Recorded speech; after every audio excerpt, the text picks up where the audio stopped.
आम्ही सारे खवय्येमध्ये मी राणी गुणाजी तुमचं स्वागत करते। कर्जत जवळ तिवरे नावाचं एक गाव आहे। या गावामध्ये आलो आहोत आपण आणि तिथे एक सुंदर फार्म हाऊस आहे, तिथे येऊन धडकलोय। इथे येऊन सुद्धा आपण खवय्येगिरीच करणार आहोत। नुकतीच दिवाळी झाली आहे, तुळशीचं लग्न झालंय। या सगळ्या सणांना आपण काही खास पदार्थ करतो, पण हे सगळे पदार्थ फक्त काही सणांनाच केले पाहिजेत असं काही नाहीये, ते एरवीही करता येतात। हे पदार्थ कुठचे आहेत आणि ते कोण शिकवतंय ते बघूया। आपण आलोय दीप्ती जोशींच्या घरी, त्यांच्याशी गप्पा मारायला। नमस्कार दीप्ती। नमस्कार, कार्यक्रमात स्वागत। बरं, मला सांगा की काय करता आपण, घरी कोण कोण असतं? आमची जॉईंट फॅमिली आहे घरी। माझे स्वतःचे, मी सायन्स ग्रॅज्युएट आहे, बीएड पण केल्यानंतर माझे स्वतःचे क्लासेस कंडक्ट करते मी। आणि आमचा सिमेंटची डीलरशिप आहे, त्याचा बिझनेस आहे घरी। आणि दीर आणि माझे मिस्टर असे आम्ही एकत्र राहतो सगळे, म्हणून एवढं भक्कम सगळं बांधून राहिलेले आहेत। बरोबर। आणि मग तुम्ही बिझनेस पण सांभाळता की? जरूर पडली तर, नाहीतर मी क्लासेसमध्येच गुंतलेली असते, पण अशी काय वेळ आली तर सांभाळते। पण कसं वाटतं हल्लीच्या स्टुडंट्स बरोबर, कसं वाटतं तुम्हाला? काय म्हणणं आहे तुमचं या नवीन पिढीबद्दल? नवीन मुलं चौकस आहेत, शार्प आहेत, ती सगळ्या बाजूनी त्यांना ज्ञानाची कावडं खुली झालेली आहेत आणि त्यांची आकलन क्षमता पण वाढलेली आहे। त्यामुळे त्यांना आपल्याला भरपूर खाद्य पुरवावं लागतं त्यांच्या मेंदूसाठी। म्हणजे नेट कसं ऑपरेट करायचं पासून, नेटवरती नवीन काय चाललंय पासून, टीव्हीवर काय चाललंय पासून, फॅशन काय आहे आणि सायन्स पण नवीन काय आहे, हे सतत अपग्रेड आपल्याला करायला स्वतःला आम्हाला शिक्षकाला फ्रेश ठेवावं लागतं। अप टू डेट नॉलेज आपलं असणं आवश्यक आहे मुलांना जर शिकवायचं असेल तर। बरोबर। आणि हा तर तुमच्या करिअरचा भाग झाला, आणि एक मोठं करिअर आपल्या घरचं ना, तर कारण गृहिणी म्हटल्यानंतर करिअर जरी किती करत असले तरी घरचे सणवार म्हणा, सगळ्या रीतीभाती म्हणा, या सगळ्या सांभाळाव्याच लागतात। तर आता दिवाळी दणक्यात झाली, त्याच्यानंतर तुळशीचं लग्न झालं, असे आपले सतत चालू राहणार आहेत सण। तर तुमच्याकडे काय काय होतं, म्हणजे कसं साजरे केले जातात? तुळशीचं लग्न हा जो सण आहे तो एक, तुळस ही एक औषधी वनस्पती आहे आपल्या ह्याच्यात, आणखी आयुर्वेदामध्ये पण तिचं खूपच महत्व आहे। अनेक गुणधर्म तिच्या अंगी असल्यामुळे की हा सण पूर्वी खेड्यातून आणि आता शहरातून पण जसा जमेल तसा लोक साजरा करतात। त्या ठिकाणी बाळकृष्णाबरोबर तुळशीचं लग्न लावलं जातं, आणि जसं आपला लग्न सोहळा असतो तशीच सगळी याची फराळापासून तयारी असते। मंगलाष्टक, अंतरपाठ, गुरुजी, सगळं तसंच असतं तयारी त्याची तुळशीच्या लग्नाची। आणि बाकी पूजा वगैरे कशा पद्धतीने तुमच्याकडे केली जाते? तुळशीची पूजा रोजच खरं तर करावी असं म्हणणं आहे की गृहिणींनी, की रोज तुळशी पाणी घालण्याची पूर्वी पद्धत होती, पण पण आजकाल कसं झालंय की गृहिणी सकाळी 7 वाजता सुद्धा बाहेर पडते बऱ्याच वेळा, त्यामुळे तुळशीची पूजा करून बाहेर पडणं असं काही प्रत्येकीला शक्य होत नाही। पण जेव्हा जेव्हा आपल्या घरी काही पूजा असेल त्या ठिकाणी आधी प्रथम आपण तुळशीची पूजा करणं चांगलं असतं। आणि काही पर्टिक्युलर नैवेद्य वगैरे असं काही असतो का तुमच्याकडे? तुळशीच्या पूजेला काय करतात, जे फराळ असतो ना लग्नाच्या वेळी, तो दिवाळीचा सगळा फराळ तेव्हा लागतो पूजेसाठी। अच्छा, तुमच्या बरोबर आज अजून कोण आपल्याला पदार्थ? माझ्या बरोबर माझी मोठी नणंद इथे आलेली आहे, ती पण काही पदार्थ दाखवणार आहे।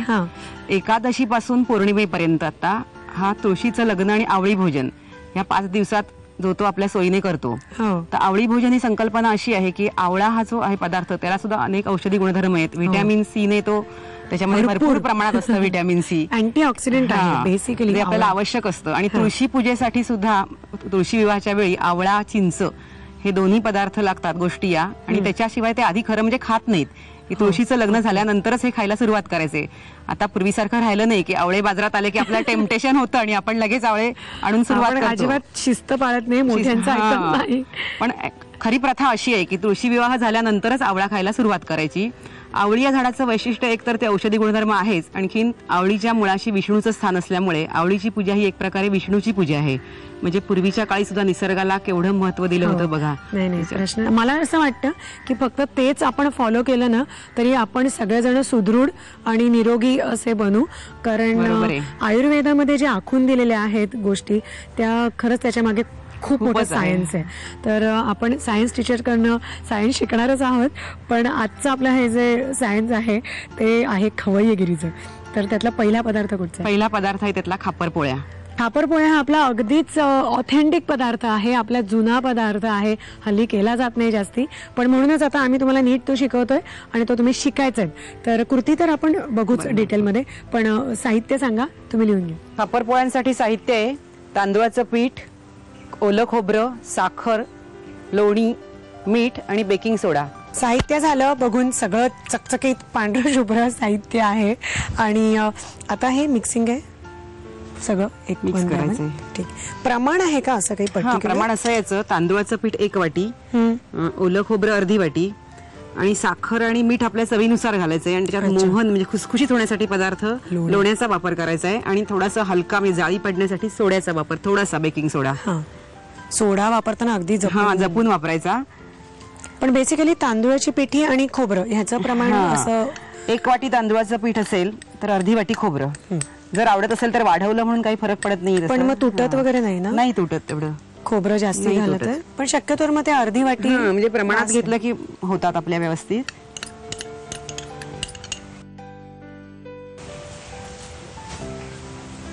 साखर थोडीशी टाकायची चवीला. खोबऱ्याला त्याच्या अंगात गोडी आहेच थोडीशी.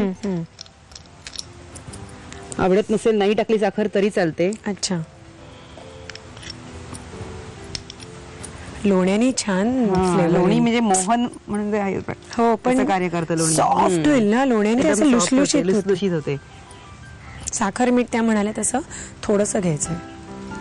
सोडा अगदी चिमूटभर, चिमटी, पिंच.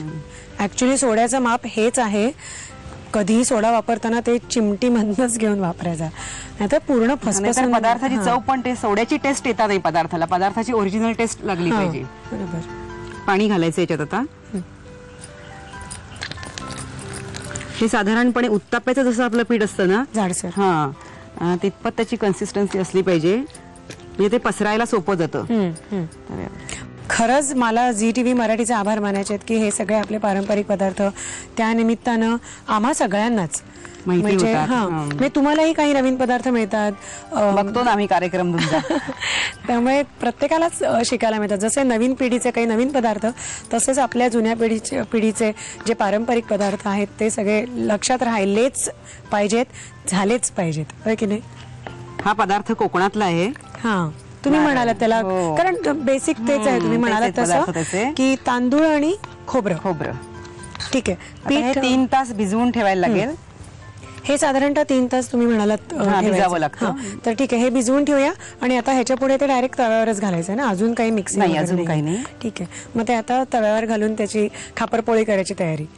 बॅटर तयार झालेला आहे आणि आता ते जाणार आहे तव्यावरती. आधी तेल घालायचंय का? थोडंसं तेल लावून घ्यायला लागेल.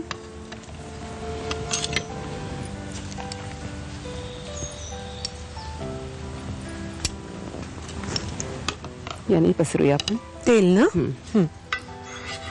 आणि हे पिठाला लागेल ना? पिठाला लागेल व्यवस्थित परफेक्ट. ते तुम्ही म्हणालात उत्तप्प्यासारखं तसंच बरोबर आहे. दाटपणा आला पाहिजे तेवढा दाटपणा आहे. त्याची कन्सिस्टन्सी जी आहे ती तशीच राहिली. खूप पातळ झालं तर होणार नाहीत ना.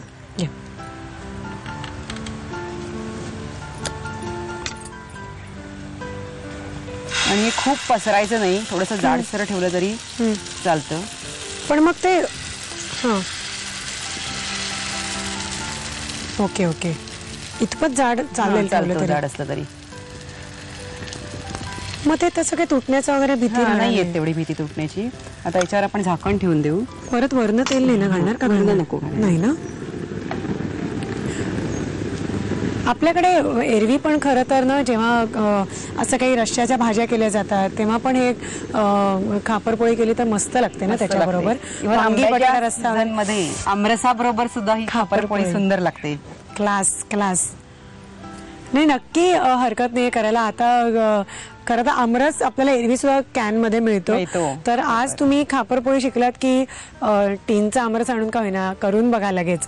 एकदा आपल्याला डोक्यात आलं आणि एकदा ती चव आली तोंडावर. आमरस नसेल तर नारळाचं दूध आणि गुळ याच्या बरोबर पण सुंदर लागते खापरपोळी. बरोबर. तेही नको असेल तर चटणी बरोबरही छान लागते. कशाबरोबर? ऍक्च्युली याची चव जी आहे ना ती अति गोड नाहीये किंवा अति ते तिखट सदरामध्ये मोडणारं नाहीये. तर ते तुम्ही कशाही बरोबर खाऊ शकता. खरं तर नुसतेही खाऊ शकतो ना आपण नाश्त्याला. चांगली लागते की एका बाजूने करून घेऊया नीट म्हणजे मग ते आपल्याला उलटता येईल. आणि लुसलुशीत असं ते इतकं छान वाटतंय की खरं तर गरमागरम असं फटाफट. गरम खायला तर सुंदर लागतेच पण गार खाल्लं तरी सुद्धा चांगलं लागतं. हो, तरी छान लागेल.